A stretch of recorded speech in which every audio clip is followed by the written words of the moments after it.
Maputi pa yung sa kanya, te. Gawa ng ang kanya kasi naging jowa. Adik-adik. Para balikan mo mainit. Adik-adik. Maganda rin yung ano niya eh. Nagtrabaho niya Alas sa 4 na pinapasok. natin, Malapit ko kayo sa bahay. Tapos umalis na. Anong oras tayo gagayak? 4:30 kasi maglilinis pa. Ay, magliligo pa. Maglalakad pa tayo. Lalakad pa. Kayo, kung let's go na tayo. Tara na. Ano, asa ba? Anong oras na, te? Teka lang, nagbibideo ako eh. Babalik. Sulitin na lang natin sa susunod. Ayun, babalik tayo ah. Babalik tayo ah sa Siguran. Oh, pero busog. Opo. Lalo na pag lahat tayo meron. When pumuti ka no. Yes. Hindi nga Ngayon makain lang. pagka maraming pagkain. Oh, Masarap diba, tayong okay. Babalik tayo, di ba? Apa. Mami, nag-enjoy ka ba? Ba, syempre naman. Ayan, nausok pa nga oh. Buti na lang nag-enjoy kayo dito. Ako nag-ano sa inyo dito eh. Kala ko, sabi ko baka malabo.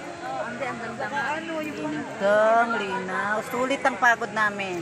Okay, wag kayo maingay. Pumuti si Weng. Oh, di ba? Grace, nababad yung bagong linis mo po. Oh, di ba? Napagod sa biyahe galing Cotabato. Nandito, nagbabad uli. Sarap. Mami, ang dami magko-comment sa'yo. Ang linaw ng tubig. Ang linaw talagang sarap balik-balikan. Basta ako rin, oh. Yeah. Woo! Natural to. Natural na tubig to. Bukal. Galing sa bundok na to. Galing sa bundok na yan. Ayun na lang. Hindi, ayun na rin naman ni Kuya. Sabi na niya. Ayun na lang. Hindi nga daw siya babalik, pero si Shaira babalik daw siya doon. Grabe naman bata niya.